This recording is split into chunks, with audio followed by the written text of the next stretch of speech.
नमस्कार, शिल्पी lifestyle and केअरमध्ये स्वागत आहे तुमचं. मी केली होती पावभाजी. त्यासाठी घेतलं होतं फ्लावर, वाटाणा, बटाटा, टोमॅटो, कांदा, भोपळा, मिरची पावडर. पहिल्यांदा कुकरमध्ये बटर टाकून घेतलं. त्यानंतर ह्या भाज्या टाकल्या आणि छान मिक्स करून त्यामध्ये मिरची पावडर टाकली.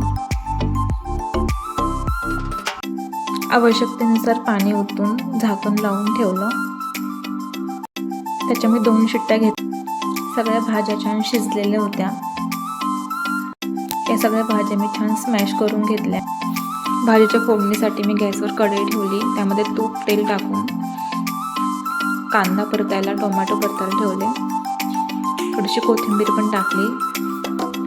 कांदा टोमॅटो छान परतून झाल्यानंतर त्यामध्ये मी मिरची पावडर ॲड केली आणि पावभाजी मसाला आणि आलं लसूण पेस्ट पण टाकली. यामध्ये टाकल्या. आवश्यकतेनुसार पाणी टाकले आणि चवीनुसार मीठ टाकले. बटर टाकले. वरतून मी कोथिंबीर टाकली. बघू शकता तुम्ही, पावभाजी खाण्यासाठी तयार झाली.